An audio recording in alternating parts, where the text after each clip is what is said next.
जो ब्रह्माणं विदधाति पूर्वं जो वै वेदांस्य परिणोति तस्मै तमहादेवमात्मबुद्धि प्रकाशं मोक्षुर्वै शरणं मां प्रपद्ये। भाइयों एवं बहनों, राधे राधे।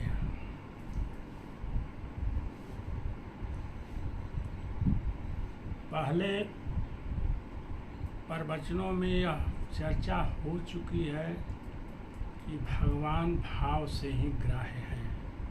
भगवान लोगों के दिलों की बात को नोट करते हैं। वे अपने मन में क्या सोचते हैं, क्या नहीं सोचते हैं, इसी भाव को भगवान ग्रहण करते हैं।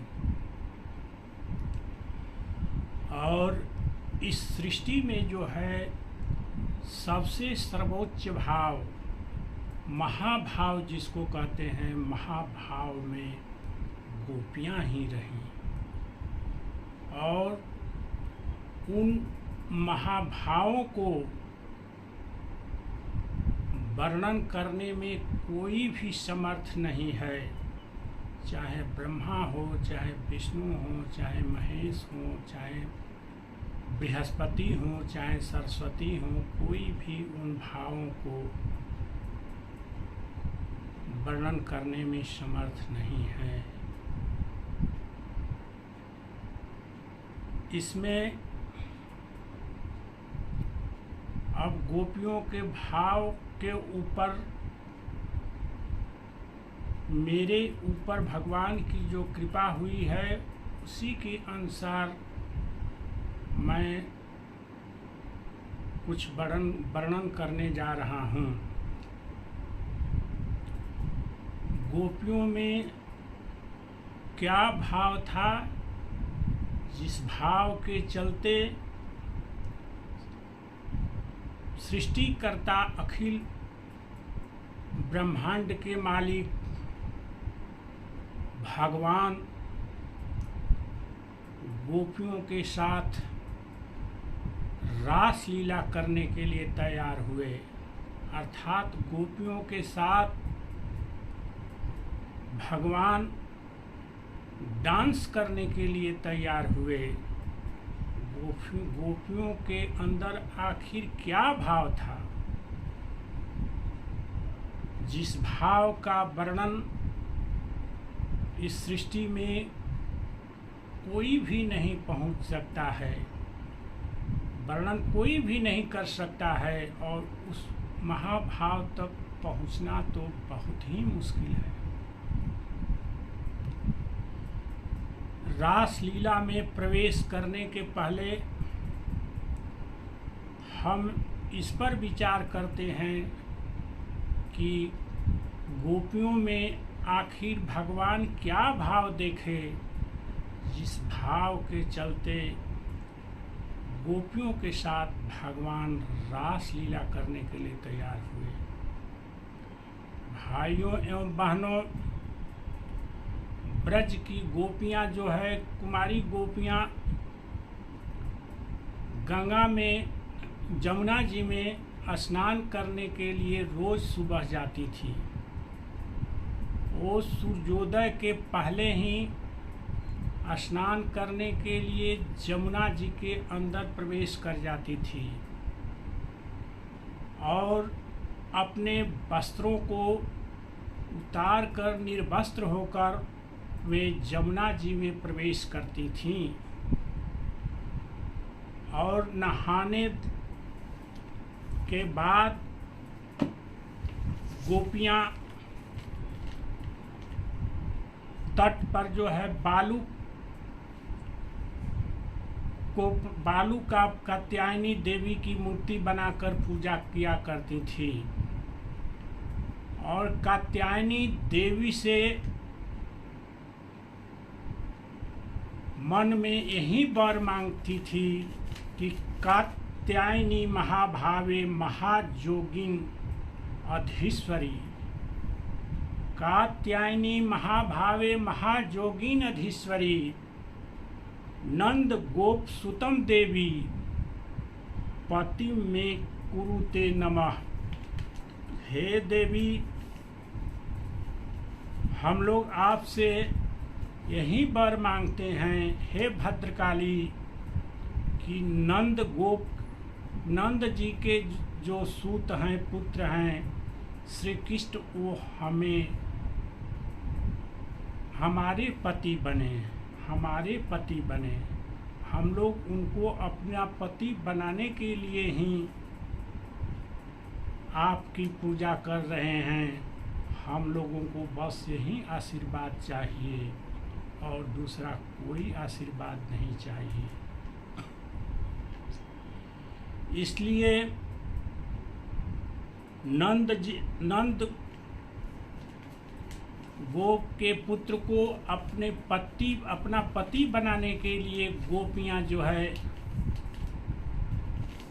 रोज सुबह में जाकर निर्वस्त्र स्नान करने के बाद फिर वस्त्र पहनती हैं, फिर बालू की मूर्ति बनाकर कात्यायनी देवी की पूजा करती हैं। इस तरह पूजा करते गोपियों को 1 मंथ हो गए, 1 महीना हो गया, लेकिन भगवान तो अंतर्यामी हैं। पार ब्रह्म परमेश्वर जो है गोपियों के इस भाव को बहुत बढ़िया ढंग से समझते थे। और एक दिन की बात है कि गोपियां स्नान करने के लिए जमुना जी के किनारे गईं और अपना वस्त्र को खोलकर निर्वस्त्र होकर जमुना जी में स्नान करने लगी। आज भगवान गोपियों की परीक्षा लेने के लिए जमुना जी के तट पर पहुंचते हैं और क्या करते हैं कि गोपियां जितने भी अपने वस्त्रों को उतार कर जमुना जी में स्नान कर रही थीं, सारे वस्त्रों को जो है लेकर भगवान कृष्ण वृक्ष की डाल पर चढ़ गए और वृक्ष के ऊपर ही जाकर बैठ गए। गोपियां देखी कि अब तो पूजा करने के लिए निकलना है, बाहर तट पर देखती हैं तो कोई उनके वस्त्र थे ही नहीं, जो है वस्त्र गायब थे। जो है गोपियां मन में विचार करने लगीं कि बिना कृष्ण के अलावे यह कोई दूसरा काम नहीं कर सकता है। जो है भगवान वहाँ बंसी बजाने लगे। गोपियां जो है समझ गई कि हम लोगों का वस्त्र यहीं चुराया है। भगवान कृष्ण से गोपियां जो है पानी में ही अपने शरीर को ढककर प्रार्थना करने लगी कि हे कृष्ण, तुम हम लोगों के वस्त्र को लौटा दो। हम लोग जमुना जी के पानी में ठंड से बहुत ही कांप रहे हैं, हम लोगों के वस्त्रों को तुम लौटा दो। जो है तो भगवान बोले कि तुम सब आओ मेरे पास से वस्त्र ले जाओ अपना अपना। जो है अब गोपियां नंगी अवस्था में हैं, कैसे जा सकती हैं कृष्ण के पास अपना वस्त्र लाने के लिए। लेकिन गोपियां प्रार्थना करती हैं कि हम लोग तुम्हारी दासी हैं, हे प्राण प्यारे, तुम हम लोगों के दिल में वास करता है, तुम्ही को हम लोग याद करते हैं, हम लोग तुम्हारी दासी हैं कृष्ण, दासी हैं। जो है भगवान बोले कि ओ तुम लोग मेरी दासी हैं, तुम लोग मेरी दासियां हैं, तो ये तो बात ठीक है। जो है जब दासी होगी तो मेरा तो हर एक कहना तुम सब मानोगी। गोपियाँ बोली कि हाँ प्रियतम, हम लोग आपके हर एक वचन को मानेंगे, कौन ऐसा वचन है जिसको हम लोग नहीं मानेंगे। भगवान बोले कि अगर हम मेरी दासियां हैं तुम सब, तो पानी से निकल के आओ जो है, अपना अपना वस्त्र ले जाओ जो है। गोपियाँ जो है अब तो असमंजस में पड़ गई कि हम लोग दासी बोल चुके हैं और भगवान का आदेश हो रहा है कि पानी से निकल के आओ, अपना अपना वस्त्र ले जाओ। भगवान की बात को मानकर गोपियाँ निकलती हैं, निर्वस्त्र हैं, लेकिन अपने हाथों से अपने गुप्तांगों को छिपाकर गोपियाँ निकलती हैं, गुप्तांगों को छिपाकर निकलती हैं। जब भगवान कृष्ण के पास पहुँचती हैं तो गोपियों के जो वस्त्र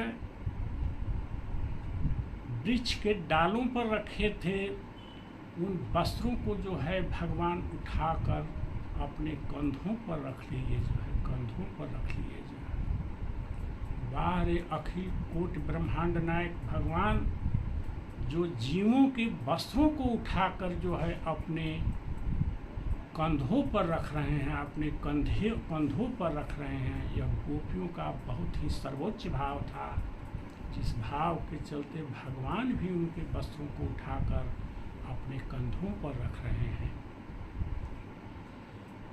खैर, गुप्तांगों को ढककर अपने हाथों से गोपियाँ जो है भगवान कृष्ण के पास पहुँचती हैं, कहती हैं कि अब हम लोगों के वस्त्र दे दो कृष्ण, दे दो कृष्ण। भगवान कृष्ण कहते हैं कि तुम लोग निर्वस्त्र होकर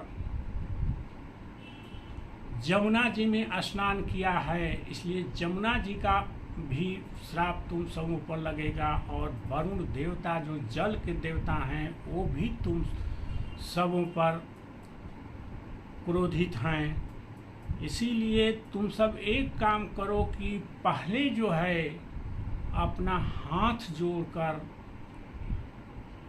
सिर से उनको प्रणाम करो, सिर में हाथ जोड़कर लगाओ और प्रणाम करो। अब गोपियाँ क्या करती हैं कि अब अपने गुप्तांगों पर से हाथ उठाकर हाथ को जोड़ लेती हैं, और जैसे ही गोपियाँ मस्तक से लगा रही हैं अपने हाथ को, भगवान मन में कहते हैं कि वाह रे गोपियाँ, वाह रे गोपियाँ, तुम बहुत ही धन्य हो गोपियाँ, बहुत ही धन्य हो। तुम सच्चे मन से मेरी पूजा करना चाहती हो, गोपियाँ मेरी पूजा करना चाहती हैं। भगवान गोपियों के वस्त्र को लौटा दिए। गोपियाँ उसी जगह अपने वस्त्रों को पहनकर भगवान के सामने ही शर्मिली रूप से खड़ी हो गई हैं, लेकिन उनका दिल जो है भगवान के प्रेम से जो भर गया, भगवान से प्रेम से इतना भर गया उनका दिल कि गोपियाँ वहाँ से टस से मस नहीं हो रही हैं, टस से मस नहीं हो रही हैं, और भगवान की ही याद में खो जाती हैं गोपियाँ जो है। भगवान कृष्ण कहते हैं कि गोपियाँ, तुम सबों का मेरे प्रति जो सच्चा प्रेम है, इस प्रेम को मैं कबूल करता हूँ गोपियाँ, और तुम सब जो मन में हमारी पूजा करने का संकल्प किया है, इस संकल्प को मैं अवश्य ही पूरा करूँगा गोपियाँ, मैं अवश्य ही पूरा करूँगा गोपियाँ। और गोपियों के इसी प्रेम भाव को देखते हुए, उनके दिल को पढ़ते हुए, उनके मन को पढ़ते हुए, भगवान गोपियों को यह प्रतिज्ञा सुनाते हैं कि गोपियाँ, तुम्हारे साथ आने वाले शरद ऋतु की पूर्णिमा की रात को मेरा रास होगा, मैं रास करूंगा गोपियाँ, अर्थात तुम सबों के साथ मेरा डांस होगा गोपियाँ, मेरा डांस होगा गोपियाँ। इसीलिए पार ब्रह्म परमेश्वर किस प्रकार से खुश होके जो है डांस करने के लिए तैयार होते हैं, नाच गान करने के लिए तैयार होते हैं, यह तो वही जानते हैं, लेकिन गोपियाँ अपने दिल में जो है प्रियतम का भाव रखती हैं, प्रियतम का भाव रखती हैं। उनके सामने, कृष्ण के सामने संसार की सारी वस्तुएं उन्हें तुच्छ लगती हैं, तुच्छ लगती हैं। इन्हीं बातों को याद कर कर के गोपियाँ जो है हमेशा ही कृष्ण के प्रेम में मतवाली रहती हैं जो है, और हमेशा ही कृष्ण का भाव ही गोपियों के मन में रहता है। और हम कल बताए थे कि भगवान भाव ग्राह्य हैं, भगवान भाव से ही ग्रहण किए जा सकते हैं। आज यही गोपियाँ जो है भगवान को नचाने चल रही हैं, नचाने जा रही हैं। शरद पूर्णिमा के आने वाली रात को भगवान प्रतिज्ञा कर चुके हैं कि मैं अवश्य ही तुम सबों के साथ, गोपियाँ, मेरी प्यारी प्यारी गोपियाँ, मेरी प्यारी प्यारी गोपियाँ, मेरे दिल में बसी गोपियाँ, मैं तुम सबों के साथ रास करूँगा, रास करूँगा, रास करूँगा। बस आज का प्रकरण यहीं पर समाप्त करता हूँ। कल जो है रास लीला का भगवान अपने प्रतिज्ञा के अनुसार, अपने संकल्प के अनुसार जो है कल रास लीला गोपियों के साथ शुरू करेंगे। कल से रास लीला का प्रकरण समाप्त होगा। ओम शांति ही शांति ही शांति ही।